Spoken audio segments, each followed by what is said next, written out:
Greenlight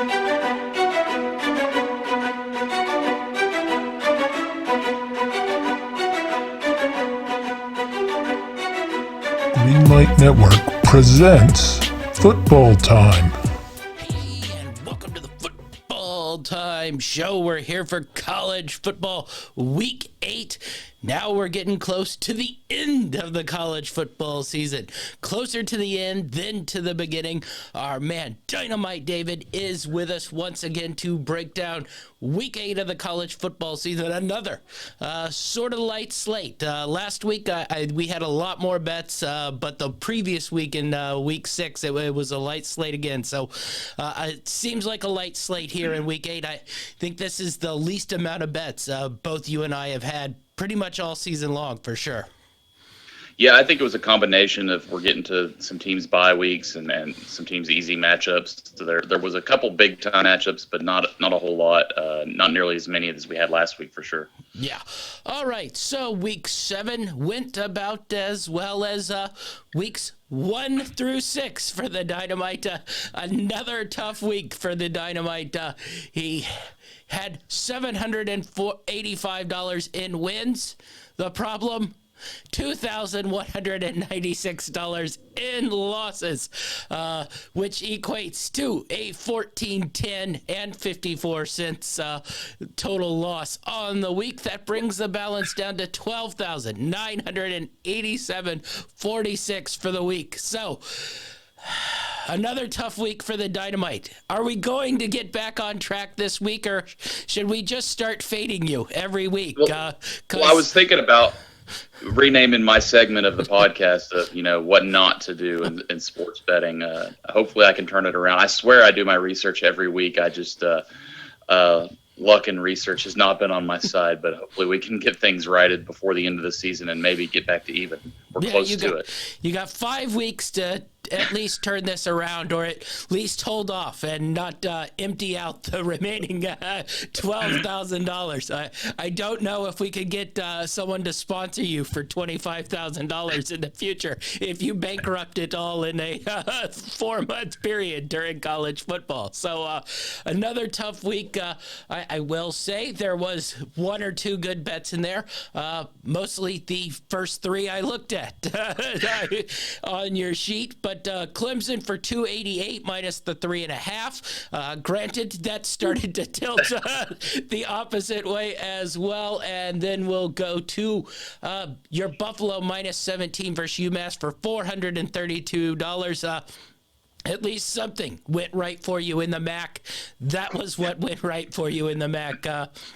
Worst bets wise, I don't know if we look at this. San Jose State minus 7 versus Fresno State for $432. I take Fresno State. They go on a 4-game winning streak. You take San Jose State, and they lose to Fresno State here. So I don't know what you did, but you put the bad juju on San Jose State, who was looking like Mountain West contenders, and then goes to Fresno and loses outright. And then we'll look at your, of course, other MAC one. Miami of Ohio goes to Bowling Green, and they lose outright to the Bowling Green Eagles for $288. On the other hand, I continue my hot streak. Didn't have as great a straight bet streak, but I've been hitting my underdogs and I've been hitting my parlays. I hit that huge Old Dominion plus 340 versus Coastal Carolina. Both you and I thought there was a chance there that Old Dominion might sneak in there. I don't know if we saw them putting up 50 points and Coastal only scoring 28, but nonetheless, I also hit my Michigan State plus 245 versus Wisconsin on that one. I probably should have hit my UConn plus 275, but Ball State in the 4th quarter. All I'm saying, if you have a live action, take Ball State in the 4th quarter, because I don't know what goes on, but they play like crap for 3 quarters and then miraculously win games in the 4th. Like I said, I made 5 3-team parlays against the spread. I ended up winning 3 of them, which is really what put me in the green. I had 2,437.50 in losses. I had 3,231 in wins, which gives me 793 net dollars. Bounces the balance up to 30,816. Week 8 goes in, and weirdly enough, I have no parlays, which is pretty much is what been carrying me. But, I make my list of picks I like. I usually have a long, lustrous list, and then I sort those from straight bets into parlays. And my list wasn't as long. And I started trying to sort some into parlays, and it would have left me with like one or two bets. And I was just like, well, that's not going to work. It's just going to have to be one of those weeks where it's all straight bets. So what did you come out? How did you balance out your Week 8 slate this week? Yeah, I managed to put together a few parlays, but I think our picks, we roughly had about the same. I think I had about roughly 10 straight bets, not a whole lot. Some of these lines are getting really tough. Vegas knows what they're doing. People are seeing what's going on. We'll get into it a little bit later, but that, one that pops off on the right of my head was the LSU Ole Miss. I was like, hey, LSU upset here. And then I go and look, and they're favored by 1.5. So it's getting a little tougher to find those gems. But you kind of have to look a little deeper than what the public looks at. So get into that action and stuff like that to really find your good picks. But I've got a few that I like, and we'll see how it goes. Hopefully I can get some winning ones going. Yeah, that's probably why I was so aggressive on Auburn over the weekend, because if you look at the Ole Miss schedule, they're probably about to lose 5 straight. So, you were hoping you could grab that one while they still sort of had nice juice there, but it looks like nobody really who makes lines is that much of a believer in Ole Miss. What voters believe, I don't know. Anyone who watches them and thinks they're the 7th best team in the country, I question your football knowledge. So anyway, let's get into the games. Let's start out in the ACC. Really big game. Syracuse pulled off a nice win versus NC State over the week. So they're as undefeated as anyone would have thought coming in. I know in the preseason we did our preview show, and I said I think the Syracuse team is pretty solid. They might have something. I didn't think they'd be undefeated at this point, but they go to Clemson. If you look at the history, Syracuse is the one team that has given Clemson some trouble since Dino Babers has taken over there, and it's now one of those things. Does it continue now that Syracuse is a 6-0? Usually Syracuse is a 2-6 type team at this point. So 13.5 point spread. I know both you and I are on the Syracuse spread-wise here. What do you make of this Syracuse-Clemson game? What do you make of Syracuse? Can they play with them? Or is Clemson going to sort of just take control of this game here? Yeah, I'm really interested to see this Clemson offense going up against this powerhouse Clemson defense, because Syracuse can really run the ball tremendously well. They basically ran NC State to death last week in that game and just played defense and ran the ball. One thing that makes me a little nervous is, this is the first big game Syracuse has had this year on the road. They've been fortunate to have their tougher matchups at home, and they've been able to pull off the upsets. So I'm interested to see how they do going to Clemson. It's going to be a rowdy crowd, and Clemson's going to be fired up. They only have so many big games they have to really get up and get ready for. Typically, Syracuse isn't one of them, but hopefully they don't catch them sleeping. But I think this could be close. I think it could be a defensive battle. That's why I like the spread. I think Syracuse is really going to try to just minimize the possessions on this game and try to control DJ, who's having a little bit of a breakout year, getting that offense going a little bit. But if they can't get in a rhythm, I think it could be an ugly game. Yeah, you mentioned it. Usually this game is, which is why I think Syracuse has been able to play them well, sort of sneak up on Clemson. It's one of those games where Clemson tends to look forward to the North Carolina or the Florida State or the Miami, whoever it be in the ACC that is elite. Now that Syracuse is, I wouldn't say the second best team. I still think that's Wake from what I've seen, but they're creeping closer and closer, both offensively and defensively. Now, I know the NC State quarterback was out in that game versus them, but they shut them down defensively. We've seen this Syracuse team play good, solid defense for stretches. Like you said, their offense really does pound the ball, both with the quarterback and with the running back. So it's not even a sort of typical, Dino Babers style offense, though. I think Dino has sort of shown that he can, change his spots as what sort of suits him. He came in running that high powered offense, 400 plays in a minute, but he couldn't seem to get those players to Syracuse. He sort of switched it to more a grinded out and run it style. But Clemson will be prepared for him here. So I'm wondering if this turns into sort of a blowout, but I just thought 13.5. That seemed a little stretching it out because, like you saw just in this Florida State game, this Clemson team isn't really one of those that tends to blow people out. Even in that NC State game, they didn't blow them out. They beat them and they controlled the game, but they don't tend to blow people out all that much. So I definitely think the spread 13.5 is a pretty solid play on the Syracuse side of things. All right, nothing else much in the ACC to review, so let's go to our straight bets. We both got one, and it's the same thing here. So I got two in the same game, but what do you got? Yeah, I've got Syracuse plus the 13.5. I think this is pretty high for two undefeated teams that week 8 in the season. I mean, Syracuse has actually done some stuff here. We're doubting them a little bit too much here. I think getting almost 2 touchdowns is a gift, and I think we're going to take it. Yeah, Syracuse plus 13.5 for me as well. And then I'm going to sprinkle a little on the money line. Plus 400 seemed to hit in and around that right number. I probably would have liked a little more, but 4-1, pretty solid. You could convince me that they play 4 times. 1 time Syracuse sneaks a win out of there. So I thought still pretty good value on the money line. I don't necessarily think Syracuse can win this game outright, but I thought there was pretty good value in the 4-1. So 125 on Syracuse plus 400 in this one. All right, let's move to the AAC.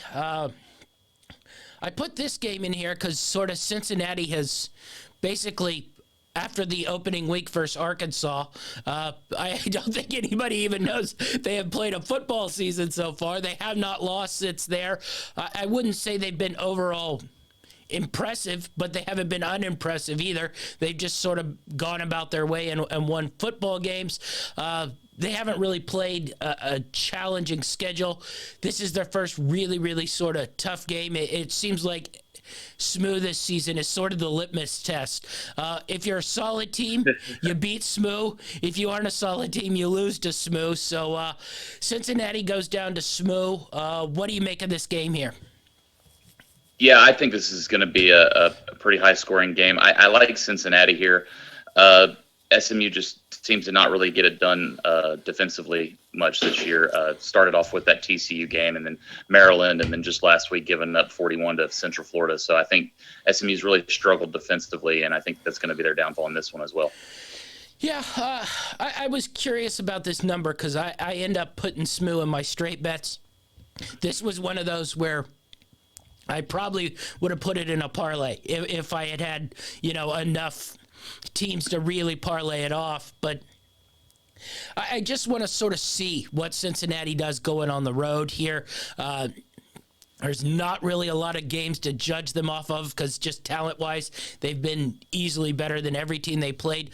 But that road game opening week versus Arkansas, where honestly I thought they outplayed Arkansas, but they just didn't make the play. So I'm curious if that same team is there or the team that's sort of now had 6-7 weeks to sort of gel together is there, and they just sort of roll over SMU. So I'm just taking SMU. The 3.5 I thought was there, but like I said, this seems more of a litmus test to really see where Cincinnati is at, because SMU's sort of the line of good football team, not great football team, and we'll see if Cincinnati can continue their run of no one knowing they're playing football this season, though they've lost one game in Arkansas all year long.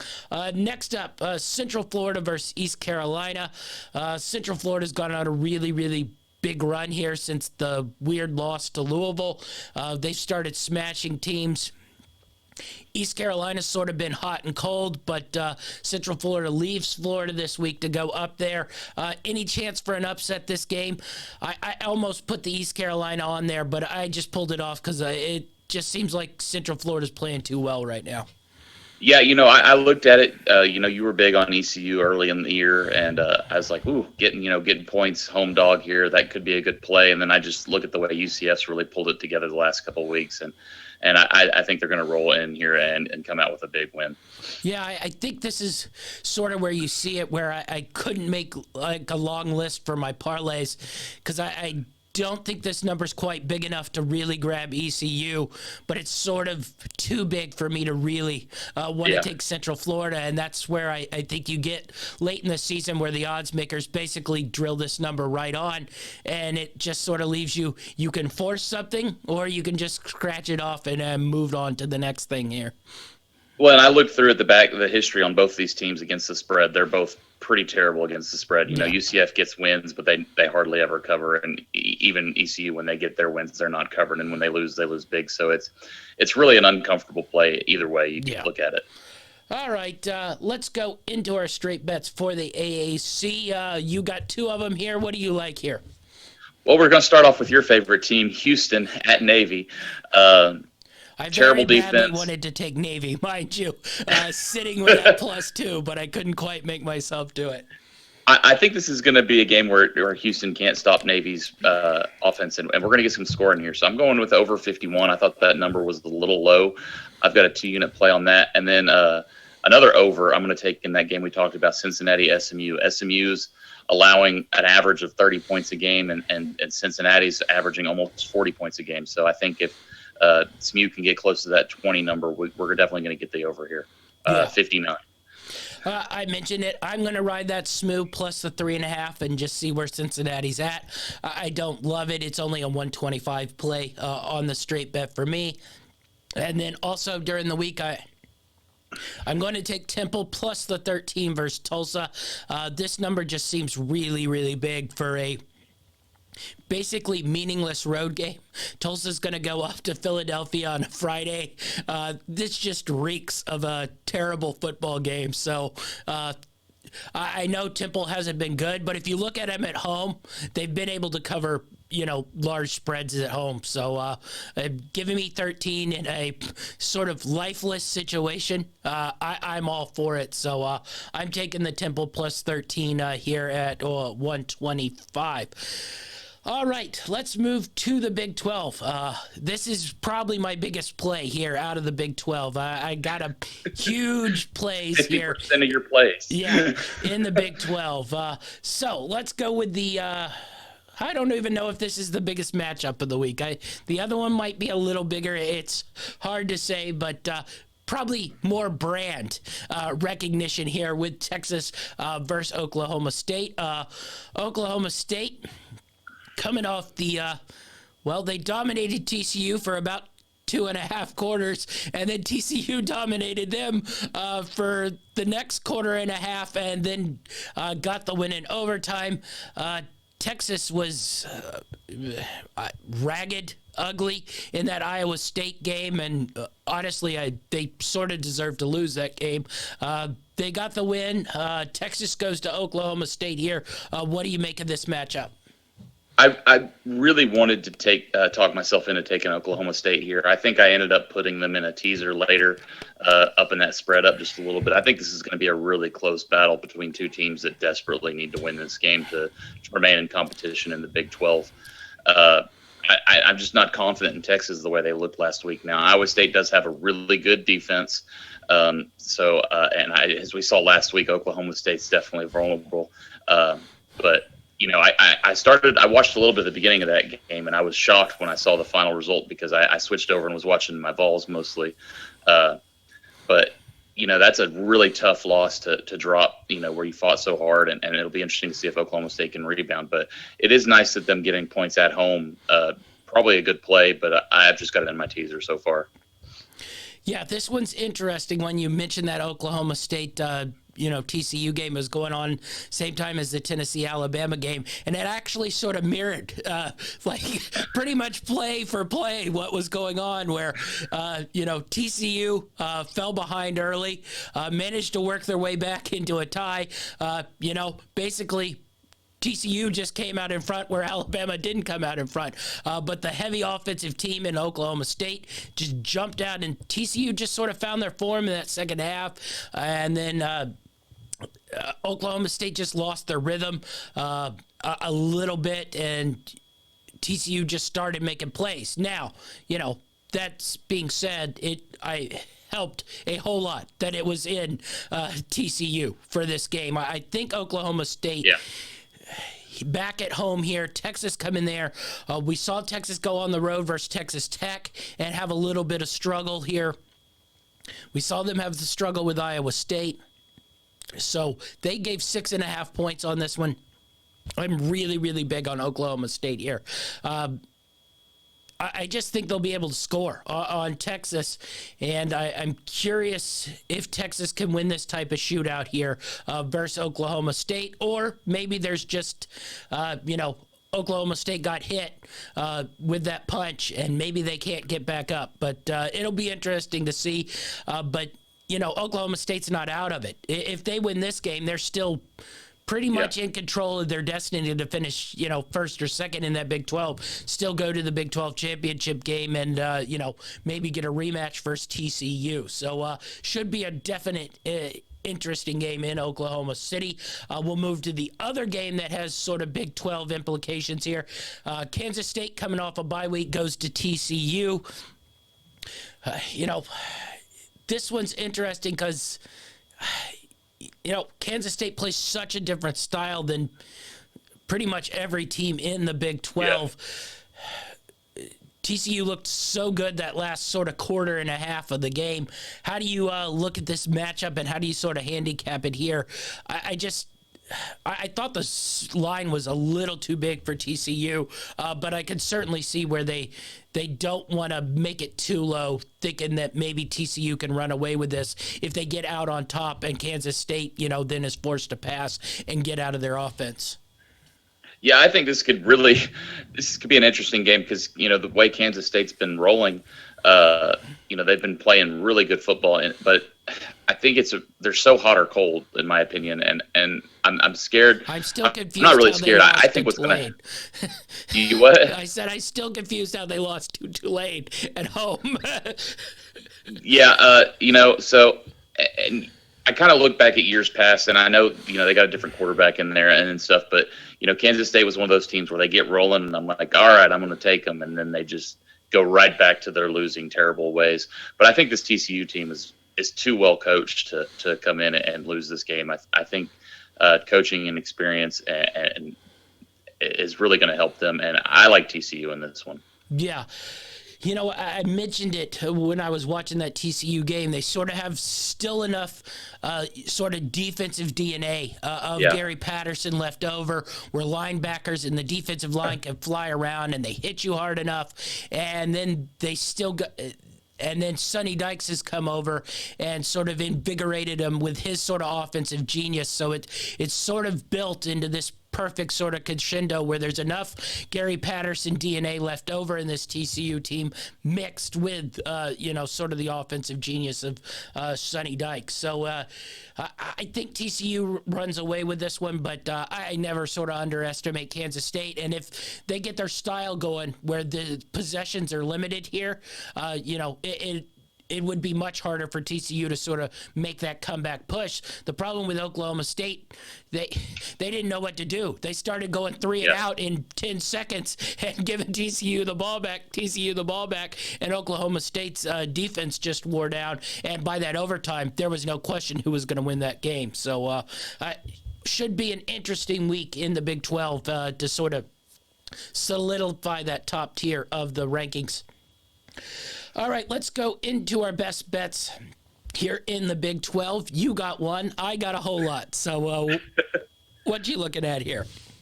Yeah, like you said, I think TCU is going to run away with this one. I think a little bit of that K-State magic is going to wear off against just experience and coaching of this TCU team and this offense. And I don't see Martinez going off like he has been against a few of these other teams. So I like TCU minus the 3.5. I've got a 3-unit play. That's one of my biggest plays this week. Yeah, I got first one. I'm going to go West Virginia plus the 7 versus Texas Tech. I'm breaking a little bit of my rule of taking Texas Tech on the road. Noon game, West Virginia. Yes, I know. I'm breaking a little bit of a rule, but I am getting 7 points. So it's a little bit more points than usual. But West Virginia's won 3 out of the last 4. They had that nice win versus Baylor, on Friday night. I just think they could go here. I think this will be a close game, so I think the 7 is a little more of points than what this game's going to be. I think it'll be much like that Baylor game where it's just sort of back and forth, and we come within that 7-point spread. I'm going Texas, Oklahoma State over 60.5. I don't know what football game they've been watching, but I'm almost 100% sure Texas and Oklahoma State. Now, weather maybe.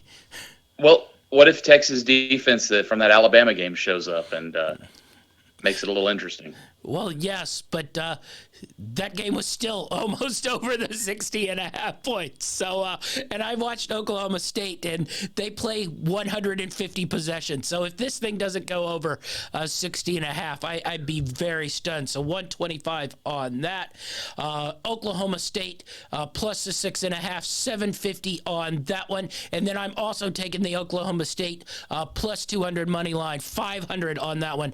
A couple real big plays on this Oklahoma State. I just think they're the better team from what I've watched these first 7 weeks. I know everybody's big on Kansas. I also want to see if Sark can go on the road and get himself a big win. We saw a little of that Sark DNA in that Iowa State game where he almost blew that one. I was almost at the point of giggling, so and then lastly, we're going to go West Virginia plus the 210 versus Texas Tech. I was a little stunned they moved this over 200 because I'm not sure there's really much of a difference here other than the, sort of West Virginia traveling across country for a noon game. So that's about all I see there. So West Virginia plus 210 on the money line as well. So big plays in the Big 12. A lot of Big 12 on the TV this weekend. All right, to the Big Ten, and I did put 2 games in here. I'm not sure they quite qualify for this, especially the way 3 of the 4 teams that we're going to talk about played over the weekend. But let's start out Purdue, Wisconsin. Wisconsin coming off the loss to Michigan State. But Purdue sort of righted the ship, and they look like the sort of dominant team here in the, I guess it's the North Division. The one with all the crappy teams in it sort of summarizes it. But that could be both divisions except for Ohio State and Michigan. That's correct. So Purdue, Wisconsin, pretty low spread here for Purdue. I thought they'd make it a little more, but I guess they're still a little cautious about, making Wisconsin a big underdog here in Madison, even though they haven't proven anything all year long. Yeah, I was really shocked by this line. I jumped all over it. I was, what's Wisconsin done other than dominate Northwestern? I mean, what's that say about your team? Nothing. Purdue, they've had their ups and downs, but I think their offense is good enough to really come in here and put it on Wisconsin. So I think they're going to dominate this matchup. Yeah. All right. That should be a good enough summary of this one. And then Minnesota's at Penn State. weekend of disappointment and poor coaching probably summarizes this.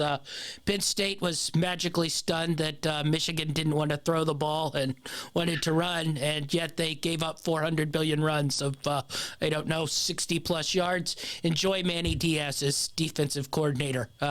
And then Minnesota basically done what PJ Fleck's done his whole career. Anytime he plays anybody with a pulse, they no longer can score points, and that continued. So Minnesota, Penn State.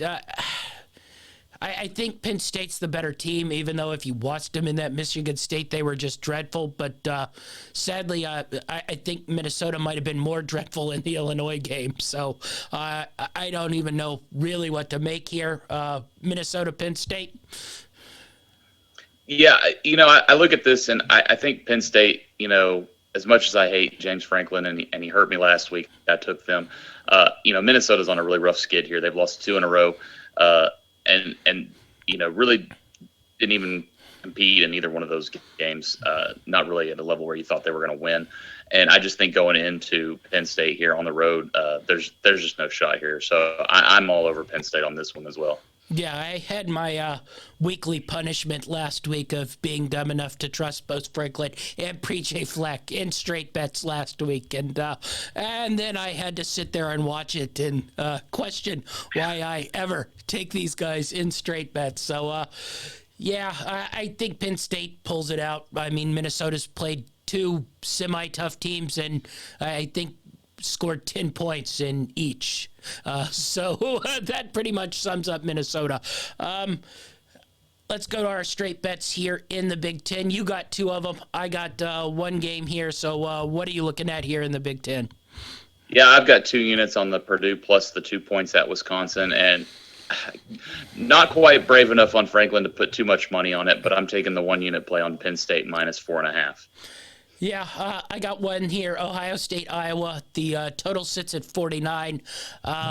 I think Ohio State will get that. Yeah, I looked very hard for just an Ohio State total point line. I could not find it. But anyway, I assume Ohio State's scoring, 50, 60, maybe 70 if they feel like it. This doesn't seem to be much of a game, so I'm going over the 49 here. If I do locate an Ohio State individual total later in the week, that would probably be more what I ride, but I couldn't find one, so Ohio State, Iowa, over 49, 125 on that one.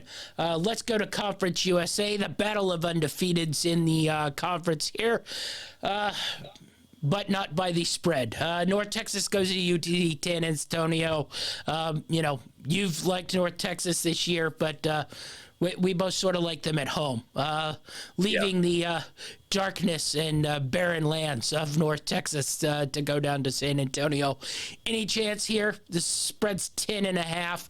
It made me look at it, but I just think UT San Antonio is probably too good, and North Texas hasn't shown the ability to really stay close on the road. Yeah, I was really close to pulling the trigger on the Roadrunners here. I just think that spread's a little bit too much to make a comfortable pick. It was kind of one of those plays where, yeah, I think UTSA is going to win this, but that spread it doesn't seem like a smart play. Yeah. North Texas has played really well offensively, and we could see another good performance, but they haven't looked that great on the road. So this should be a good game. But that spread was just right on the money to where it made it really tough to go either way. Yeah, it was one of those, another one where it just seemed like they weren't off on either side, and it's just one of those you cross out. So no bets for you out of Conference USA. I got 1, UTEP +4 at home versus Florida Atlantic. I don't know if Florida Atlantic can travel. So if you're giving me 4 with UTEP at home, I'm going to take it. Florida Atlantic's probably had, quote-unquote, the better year, but I'm not sure there's a huge talent gap here. And going to El Paso, I'm not sure. I'd be laying points with Florida Atlantic. So you're giving me 4 with UTEP. I'm riding 4 with UTEP here, plus the 250. All right, let's go to the MAC. And Honestly, I was really shocked at the spread in this one. Toledo goes up to Buffalo. Toledo's a 7.5-point favorite. I had to start doing lots of research on if somebody for Buffalo was hurt. It did not appear so, but I will say getting information on what is coming out of Buffalo was a little bit difficult. I did find a site where I could get some courtside seat for Lady Buffalo College basketball tickets, though. So if anyone wants to donate the $70 plus the $145, I know where the form is at. Toledo goes to Buffalo. Were you as stunned by this line as I was?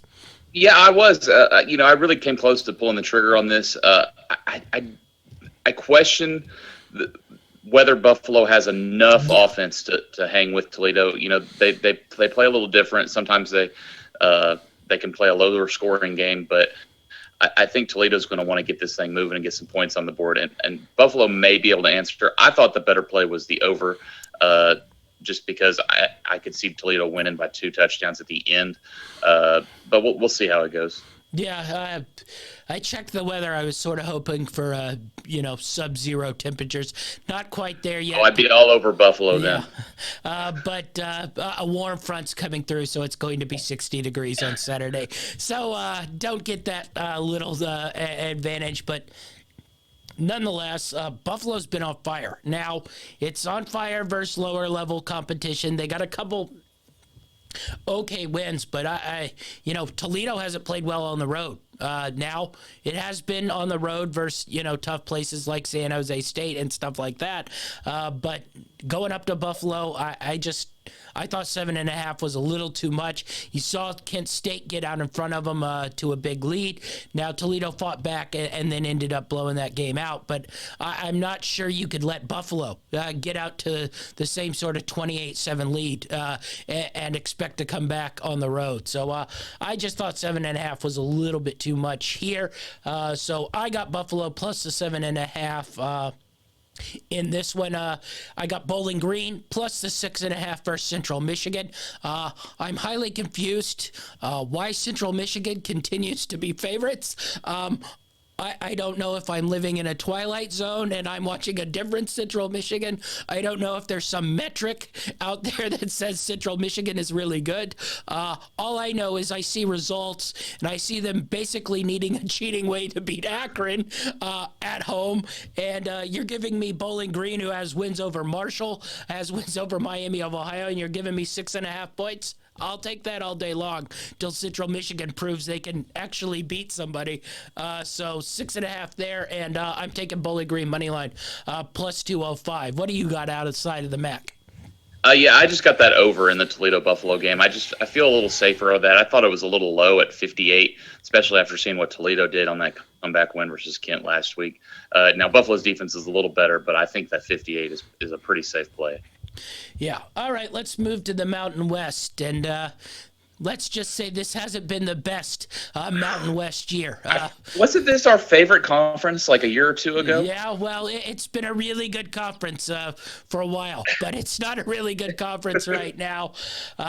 Boise State plays Air Force, but Air Force I don't think has been what everybody thought they were going to be.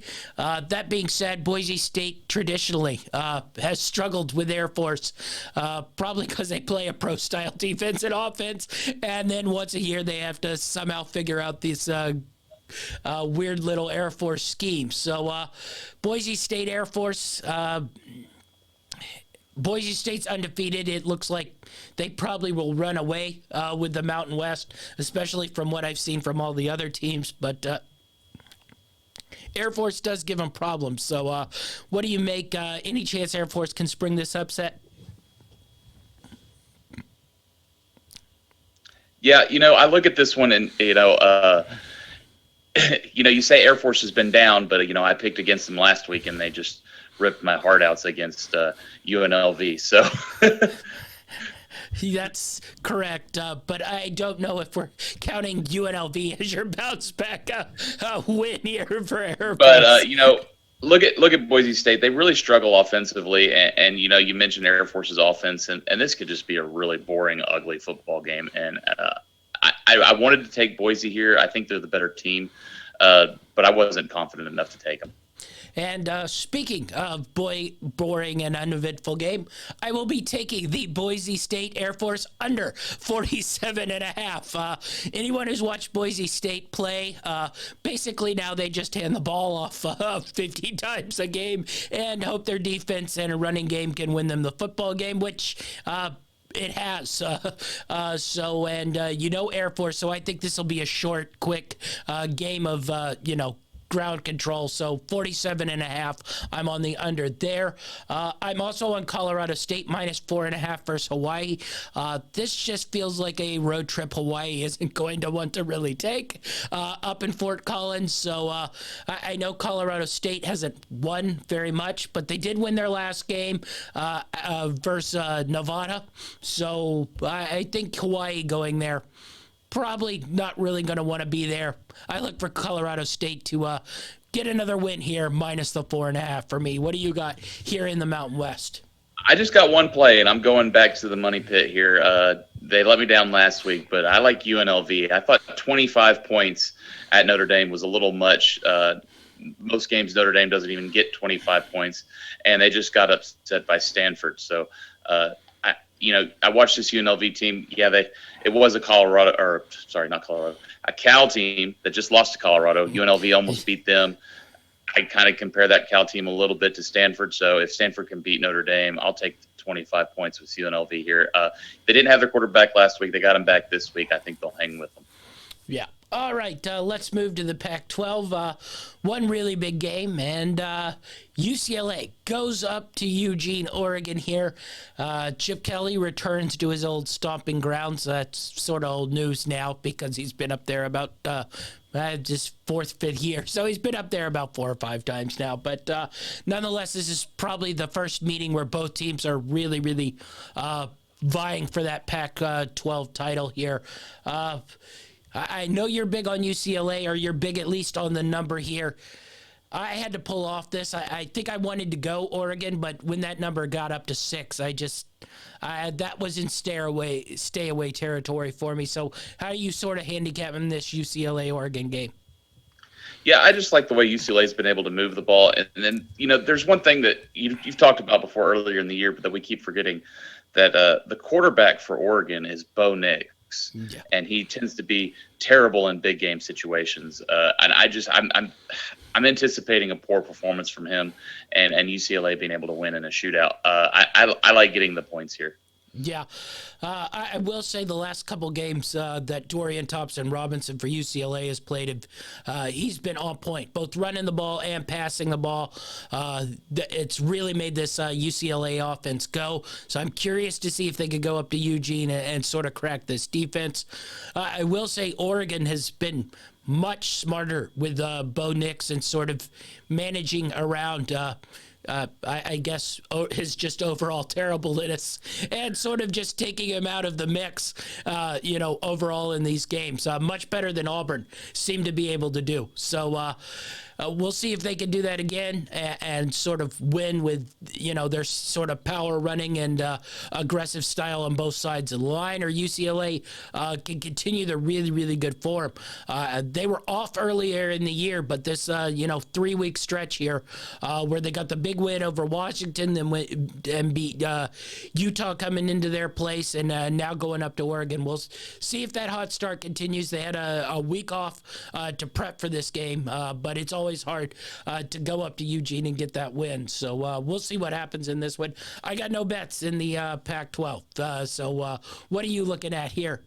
Yeah, I just got the one. I'm taking UCLA plus the 6. I think this could be a really close one, and I'm going to take almost getting a touchdown. But like you said, that UCLA game against Utah really changed my view on this UCLA team. I think they may be able to win this Pac-12.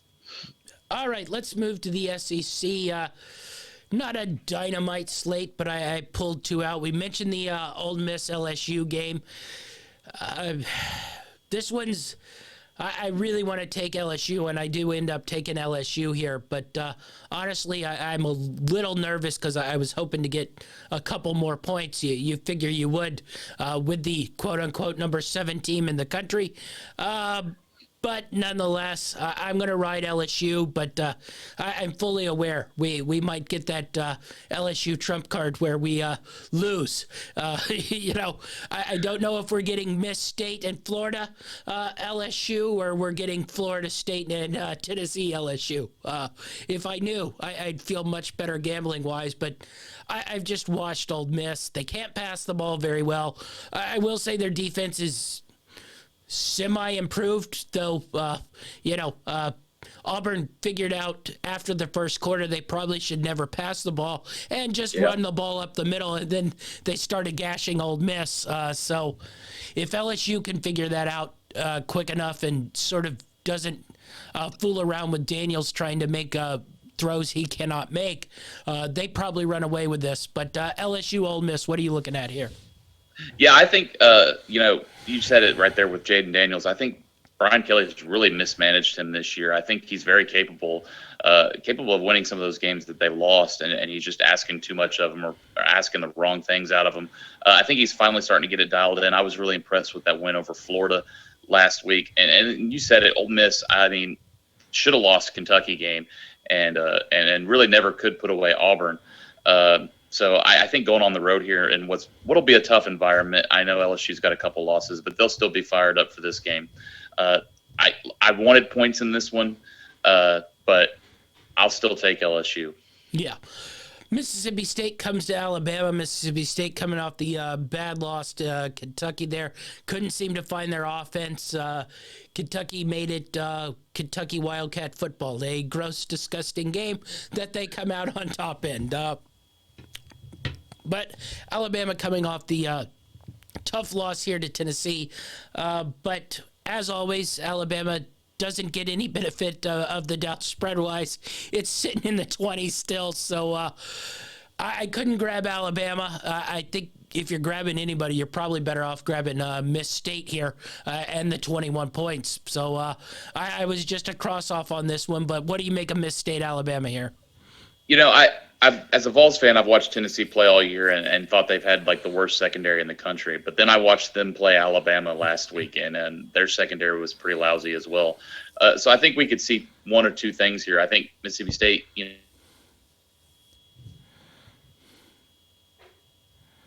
or we could see a really pissed off Alabama come out and score 60-something on their own on a dejected Mississippi State team after losing a game that they thought they were going to go into Kentucky and win. But kudos to Kentucky, by the way. I really thought they were going to lose that game, and they fought hard and got a good W. Yeah, the Miss State also, one of their players died weirdly. Let's just say they found him dead today. So I don't know how that affects the game. Now, he wasn't like a star, but it's still probably not the best headspace to go into a game with Alabama. So I probably just a stay away here for me either way. I got two bets here in the SEC. We're going, I mentioned it. I'm going to take LSU minus the 1.5 versus Ole Miss, 500 on that one. And then I'm not going to take the spread, but Vanderbilt was plus 480 money line versus Missouri. That just seems like a whole lot for two really crappy teams. I don't even think people know, but Vanderbilt actually has more wins than Missouri this year. So, you're going to give me 5-1. I'll go with that all day long versus two teams who aren't very good in a game that will probably not be intended by anyone. I'll just take Vandy at 5-1 and see if I can get a hit there. So Vanderbilt plus 480, 125 on that. What do you got out of the SEC? Yeah, I like that Vanderbilt pick. I eyeballed it a little bit. They've got the offense that they can put points on the board. Now, they couldn't do it against Georgia, but against teams like Missouri, they've got some receivers, I think, that can score. So yeah, that's a good play there. I like it. I may end up having to follow that. But yeah, I've got LSU minus the 1.5, just a 1-unit play here. I think they're going to get it. And then I'm going to take the over in the Miss State Alabama. It's at 62, but like I said, Alabama's secondary is very vulnerable, and that Leach is going to have some plays drawn up to get some points on the board. So, and I think Alabama is going to come out and want to score a lot. So I think this is going to be way over that 62. Yeah.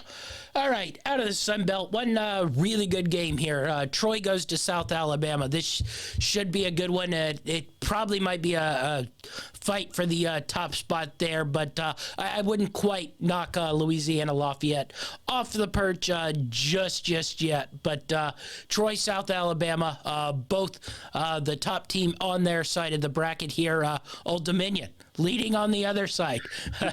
Let's go Monarchs. But Troy goes to South Alabama. Troy should probably be undefeated as well, if not for the stupid Appalachian State play. But what do you make of this game? Should be a good one for sure down in the Gulf. Yeah, I like the South Alabama team. They were a couple plays away from knocking off UCLA earlier in the year, if not for some weird boneheaded play calling. But Troy's been really good here. I'm actually surprised. I know they're going on the road, but for them getting points, it's kind of interesting. But I really, I like both of these teams. I couldn't pick a side, so I just had to stay out of this one. Yeah, I couldn't. I gave in because I thought Troy getting points here, 3. Yeah. I think I shouldn't say they're the better team because South Alabama has played really, really well. But I don't think anybody sort of projected this South Alabama team to be this good. I think we all thought there was a chance Troy was at least going to be up and around in this spot. So you're giving me 3 with Troy, who, if you made this line probably at the beginning of the year, probably would be a 6-point favorite, coming into this game. So Troy plus 3 for me is my bet on this one. I got 125 on that one. Nothing for you in the Sun Belt. Like I said, it's a sad day. No parlays for me. So I might be on the losing end of money this week. But you got a couple. So what parlays and teasers do you got for us this week? Yeah, I got a few. I built a couple. I took a lot of overs this week, so I made a 3-game over parlay. The over in Houston Navy, Cincinnati SMU, and Toledo Buffalo. 1 unit play on that. It's just under plus 600. Moneyline parlay, my 2 upsets, I put them together. I've got Purdue and UCLA. That's plus 485. 1 unit on that. 2-team favorite parlay. I got Penn State and TCU. Penn State minus 4.5. TCU minus the 3.5. for plus 264. And then my teaser on some of these teams that I couldn't quite pull the trigger on straight up. I got Oklahoma State plus the 12. Juiced the UCLA up a little bit to plus 12. Memphis plus 12. And Boise State plus the 9.5. All right, so those are our plays and previews for Week 8 of the college football season. Be sure to like and subscribe and follow all of our content. Winning Daily has come back, so you definitely want to check that out. NFL shows, NBA preview shows will be coming out this week, so you don't want to miss any of that. Be sure to like and subscribe. That's our show, and we're out.